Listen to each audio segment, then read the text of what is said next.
ओम शांति। हम मनन कर रहे हैं 1969 की अव्यक्त वाणियों का। रोज अव्यक्त वाणियाँ प्राप्त करने के लिए चैनल को सब्सक्राइब करें। आज हम सुनेंगे 26 जून 1969 की वाणी, जिसका मुख्य टॉपिक है शिक्षा देने का स्वरूप, अपने स्वरूप से शिक्षा देना। शिक्षा देने का स्वरूप, अपने स्वरूप से शिक्षा देना। तो आइए शुरू करते हैं। बाप किसको देख रहे हैं? बच्चों को देख रहे हैं। आज मुरली में क्या सुना था? आप सभी किसको याद करते हो? बाप, टीचर, सद्गुरु को। तो बाप दादा भी सिर्फ बच्चों को नहीं, लेकिन तीनों संबंधों से, तीनों रूपों से देखते हैं। बच्चे तो सभी हैं, लेकिन टीचर रूप में क्या देखते हैं? नंबरवार स्टूडेंट को देखते हैं। और गुरु रूप से किसको देखते हैं मालूम है? नंबरवार फॉलो करने वालों को, जिन्होंने फॉलो किया है और जिन्हों को अभी करना है, दोनों को देखते हैं। मुख्य फॉलो कौन सा है? गुरु रूप से जो शिक्षा देते हैं उसमें मुख्य फॉलो किसको करना है? गुरु रूप से मुख्य फॉलो क्या है? याद की यात्रा। याद की यात्रा तो एक साधन है, लेकिन वह भी किस लिए कराते हैं? दूसरों की सद्गति करने के लिए। पहले अपने को क्या फॉलो करना पड़ेगा? याद की यात्रा भी किस लिए सिखाई जाती है? गुरु रूप से मुख्य फॉलो यही करना है, अशरीरी, निराकारी, न्यारा बनना।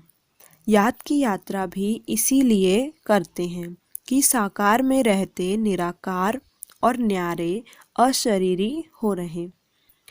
जब अशरीरी बनेंगे तब तो गुरु के साथ जा सकेंगे।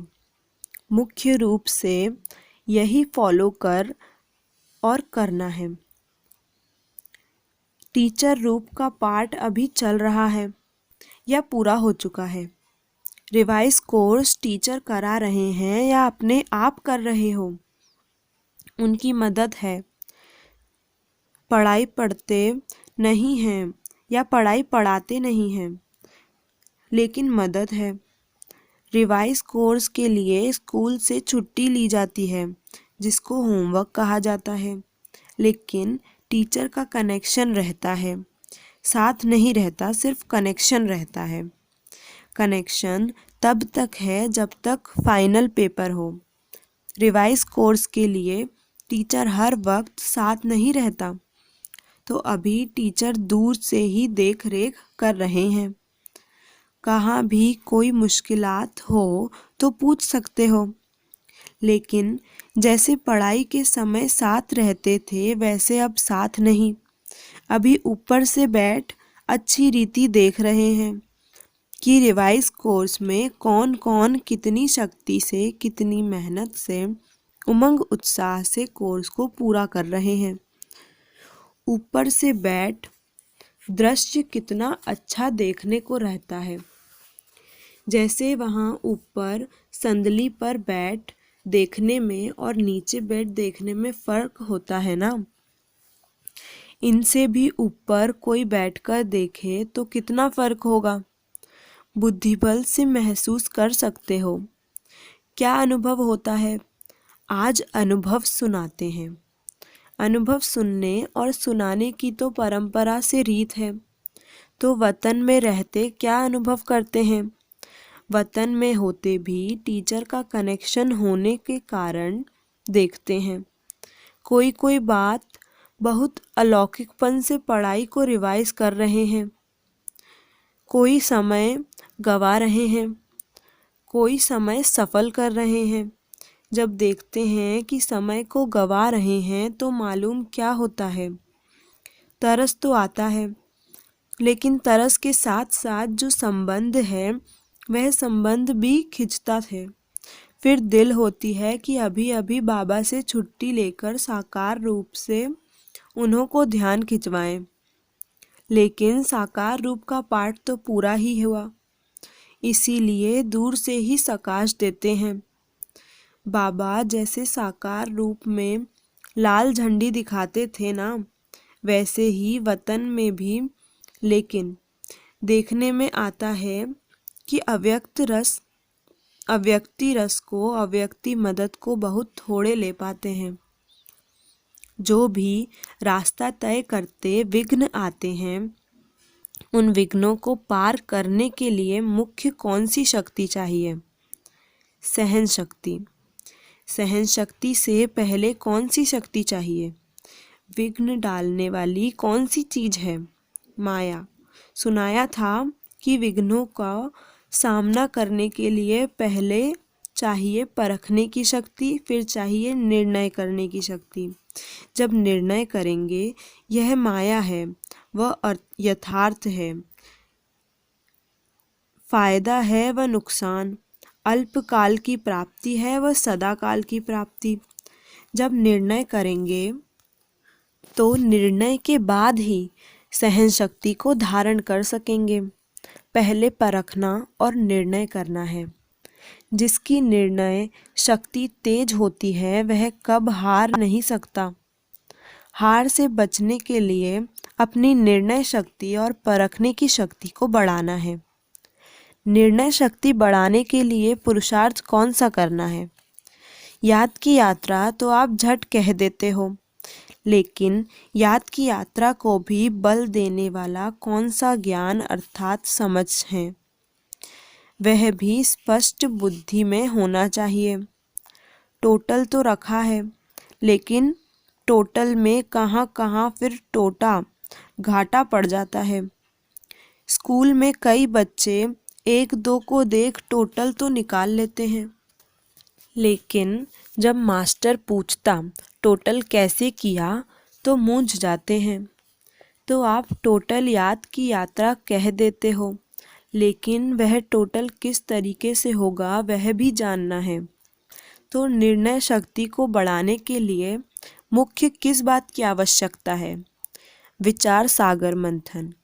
विचार सागर मंथन करते करते सागर में ही डूब जाएं तो? कई बैठते हैं विचार सागर मंथन करने, लेकिन कोई कोई लहर ऐसी आती है जो साथ ले जाती है।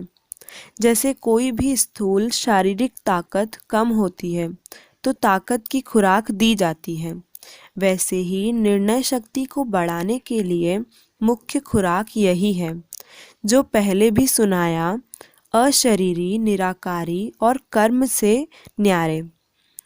निराकारी व अशरीरी अवस्था तो हुई बुद्धि तक, लेकिन कर्म से न्यारे भी रहे और निराला भी रहे, जो हर कर्म को देख करके लोग भी समझे कि यह तो निराला है, यह लौकिक नहीं अलौकिक है। तो निर्णय शक्ति को बढ़ाने के लिए यह बहुत आवश्यक है।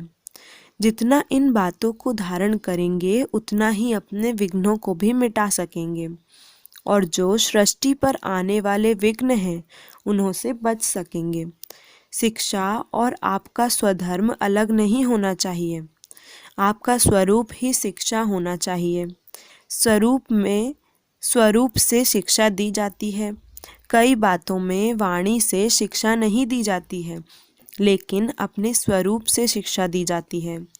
तो अब शिक्षा स्वरूप बनकर अपने स्वरूप से शिक्षा देनी है।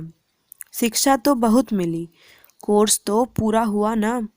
एक प्रश्न पूछा था कि अब जो बाप दादा अन्य तन में आते हैं तो जैसे साकार रूप में मुरली चलाते थे वैसे ही क्यों नहीं चलाते?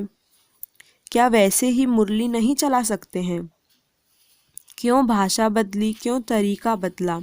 ऐसे प्रश्न बहुत को उठते हैं। जबकि तुम भाषण कर सकते हो तो बाप दादा को कोई भी तन द्वारा मुरली चलाना मुश्किल है, लेकिन क्यों नहीं चलाते हैं? दो चार ने अपने विचार सुनाए। जिस तन द्वारा पढ़ाने का पाठ था वह पढ़ाई का कोर्स तो पूरा हुआ, अब फिर पढ़ाई पढ़ाने लिए नहीं आते। वह कोर्स था उसी तन द्वारा पूरा हो चुका है, अभी तो आते हैं मिलन के लिए, बहलाने के लिए। और मुख्य बातें कौन सी हैं? जैसे अशरीरी कर्मातीत बन करके क्या किया? 1 सेकंड में पंछी बन उड़ गया। साकार शरीर से 1 सेकंड में उड़े ना। तो अब पढ़ाई पूरी हुई, बाकी एक कार्य रहा हुआ है, साथ ले जाने का। इसीलिए अब सिर्फ मिलने, अव्यक्त शिक्षाओं से बहलाने और उड़ाने के लिए आते हैं। पढ़ाई के पॉइंट्स, पढ़ाई का रूप अब नहीं चल सकता। अभी कोर्स रिवाइज हो रहा है, लेकिन कितने समय में रिवाइज करेंगे, कितने तक कोर्स पूरा हुआ है, अभी यह सभी को निर्णय करना है कि कहाँ तक रिवाइज कोर्स हुआ है, कितना समय अब चाहिए। साकार तन के हर कर्म, हर स्थिति से अपने को भेंट करना, यह लक्ष्य रखते अपने को देखो, फिर पता पड़ेगा कि कहाँ तक है। लक्ष्य तो बता दिया कि कैसे अपने को परखना, फिर उत्तर देना।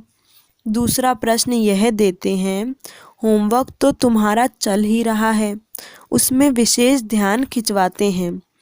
यह जो पाठ भावी प्रमाण हुआ है, उस साकार रूप को अव्यक्त क्यों बनाया?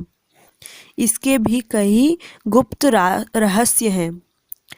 इसकी गहराई में जाना, सागर की लहरों में नहाने नहीं लग जाना, लेकिन सागर के तले में जाना।